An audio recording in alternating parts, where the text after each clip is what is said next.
इधर टिकट बेचने के आरोप पर हरीश रावत ने ट्वीट कर बड़ा बयान जारी किया। हरीश रावत ने कहा, पद और टिकट बेचने का आरोप गंभीर है और आरोप लगाने वाला भी गंभीर पद पर बैठा हुआ है। मेरी भगवान से प्रार्थना है कि पार्टी मुझे निष्कासित करे।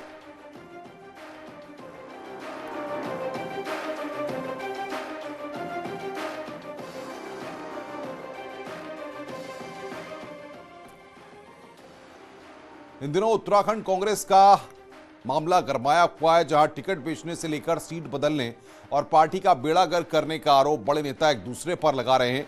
हालात ये हैं कि हार के बाद कांग्रेस में आपसी कलह चरम पर पहुंच चुकी है।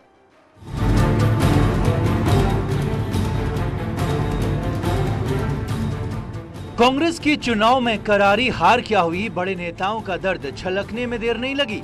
नेता विपक्ष प्रीतम सिंह ने इशारों में कहा कि फसल बोए कोई और काटे कोई, ये सही नहीं है।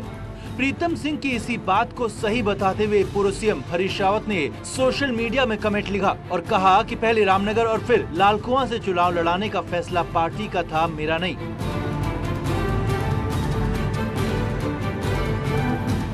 हरदा ने इशारों में प्रीतम सिंह और कार्यकारी अध्यक्ष रणजीत रावत पर वार किया तो रामनगर से टिकट कटने और सल्ट से चुनाव हारने वाले रणजीत रावत ने जोरदार पलटवार किया।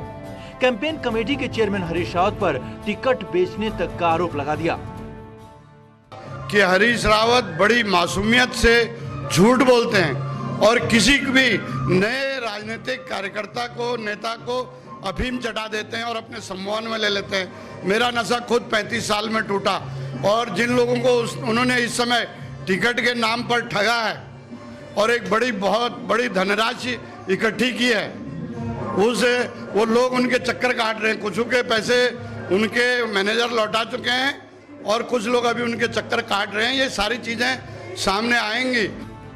कांग्रेस में झगड़े की शुरुआत साल 2017 के बाद ही हो चुकी थी, जब हरीश रावत 2 सीट से चुनाव हारे और पार्टी के 11 विधायक जीते। कहानी 2022 में भी खराबी हो गई और प्रीतम सिंह को छोड़कर हरीश रावत, रणजीत रावत, गणेश गोदियाल, करण महाराज चुनाव हार गए और फिर बड़े नेताओं में वार पलटवार का दौर शुरू हो गया। प्रदेश अध्यक्ष गणेश गोदियाल का कहना है कि सबका सम्मान है, लेकिन बड़े नेताओं को अपनी बात बंद कमरे में रखनी चाहिए। मैं ये कह रहा हूं कि सभी बयानों का स्वागत है, पर पार्टी के अंदर आए हो बात, सबकी भावनाओं का स्वागत है। जिसको जो कहना है उसका स्वागत है, लेकिन वो पार्टी के अंदर आए। अगर वो इस प्रकार से सोशल मीडिया पे दिखाने की बात होगी या पूरे तमाशा करने की बात होगी, तो फिर उससे किसका हित है? मैं समझता हूं कि पूरी पार्टी का हित है। सब लोग अपनी बात को पार्टी के अंदर ऑफिस में आकर कमरों में कहें। जो भी उनकी भावनाएं हैं, सबकी भावनाओं को सुना जाएगा। उत्तराखंड में जो कांग्रेस सरकार बनाने की सोच रही थी, वो सबसे बुरे दौर से गुजर रही है। पार्टी के लिए 5 साल मेहनत करने और सरकार की उम्मीद लगाए बैठे कार्यकर्ता निराश हैं, लेकिन चुनाव में बुरी तरह पिट चुकी कांग्रेस के बड़े नेता हारने के बाद भी एक दूसरे के खिलाफ हमलों के लिए मैदान में डटे हुए हैं। रामनगर से गोविंद पाटनी के साथ देहरादून से दीपांकर भट्ट, न्यूज़ 18। और सीधे रुख करेंगे देहरादून का। दीपांकर भट्ट हमारे सहयोगी देहरादून से हमारे साथ सीधे जुड़ रहे हैं। दीपांकर, जाहिर तौर पर कांग्रेस के लिए तो स्थिति बड़ी क्रूशियल है ऐसे वक्त में, क्योंकि लगातार अपने ही अपनों पर सवाल खड़ा कर रहे हैं। क्या स्थिति है और किस तरीके से कांग्रेस में अंदर खाने इसको लेकर चर्चा हो रही है? बिल्कुल अनुपम, अभी 5 दिन हुए नतीजों को, लेकिन उससे पहले ही घमासान मचा हुआ है। मेरे साथ कांग्रेस के नेता विपक्ष प्रीतम सिंह हैं, जो अकेले नेता हैं जो चुनाव जीते। रणजीत रावत, हरीश रावत और गणेश गोदियाल, तीनों बड़े नेता इलेक्शन हारे। प्रीतम सिंह सिर्फ इलेक्शन जीते। आपने एक बयान दिया जिसके बाद पूरा सरगर्मी तेज हुई कि फसल कोई बोए काटने कोई पहुंच जाए, ये बात सही नहीं है। नहीं, देखिए, मेरा बयान को जो है जिस तरीके से प्रचारित और प्रसारित किया जा रहा है, कदापि मेरा मकसद ये नहीं था। जब पूछा गया तो उस परिप्रेक्ष्य में मैंने कहा था कि टिकट वितरण में जो है निश्चित रूप से जो है हमको सतर्कता बरतने की आवश्यकता है। और मैं सभी पार्टी के अपने साथियों से कहना चाहता हूं कि जो भी कोई बात है वो पार्टी प्लेटफॉर्म पर कहें। जब होली के बाद प्रभारी जी ने कहा भी है कि हम इस हार की क्या वजह रही, क्या कारण रहे, इस पर चिंतन और मनन करेंगे, तो उस वक्त सभी साथी अपनी बात कहें। तो रणजीत रावत जिस तरीके से हमले कर रहे हैं हरीश रावत पर, हरीश रावत हमले कर रहे हैं रणजीत रावत, तो आपको लगता है इससे नुकसान और ज्यादा, अब तो जितना होना था वो हो चुका, उससे भी ज्यादा होने की संभावना है? नहीं, देखिए, चाहे हरीश रावत जी हैं, वो तो हमारे बहुत वरिष्ठ नेता हैं, और रंजीत राव जी हमारे कार्यकारी अध्यक्ष हैं। मैं समझता हूँ कि हर चीज़ को समझते हैं और जानते हैं। मैं तो सभी साथियों से कहना चाहता हूँ कि जो भी कोई बात किसी को कहनी है, तो जब पराजय पर जो है बात होगी तो उस समय पार्टी प्लेटफॉर्म पे कहे, और पार्टी प्लेटफॉर्म पे ही जो है हर बात होनी चाहिए। ये मैं सभी से आग्रह करता हूं। अध्यक्ष भी रहे, नेता विपक्ष भी रहे, आपको लगता है कि आपने जो बयान दिया कि फसल कोई काटे, कोई गलती हुई है, गलतियां हुई हैं 2022 में?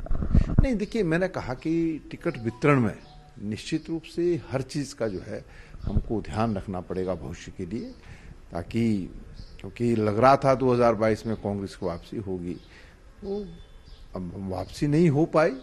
बहुत सारे उसके कारण रहे।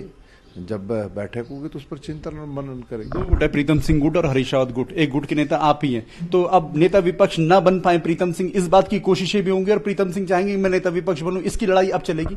देखिए, प्रीतम सिंह तो कांग्रेस का एक बहुत छोटा सा अदना सा सिपाही है, और राष्ट्रीय नेतृत्व ने जब जो जिम्मेदारी सौंपी उसका मैंने पूरी ईमानदारी और निष्ठा के साथ निर्वहन। दीपांकर, पूछिएगा जरूर प्रीतम सिंह से कि अगर आपके फेस को लेकर कांग्रेस आगे आती तो शायद परिणाम कुछ और होते, तस्वीर कुछ और होती। ये हमारे सम्मानित विधायकगण, राष्ट्रीय नेतृत्व तय करेगा कि किसको जिम्मेदारी सौंपनी है।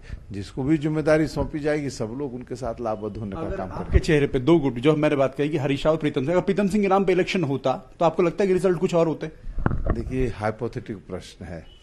कहते हैं ना, बात चली गई तो अब उस पर कोई बात हमके कदापि उचित नहीं। सांप निकल गया, लकीर को पीटने से कोई फायदा नहीं है। हरीश रावत जी हमारे वरिष्ठ नेता हैं। अब जीते, अब जो हालत हो गई इस पे तो सुधर जाएं, ये आप कहेंगे? देखिए, मैं ये जरूर कहना चाहता हूं कि ये जो चुनाव हुआ, ये इसमें कोई किसी का चेहरा घोषित नहीं था। इसमें तो राष्ट्रीय नेतृत्व ने निर्णय लिया था कि हम सामूहिक नेतृत्व में चुनाव लड़ेंगे।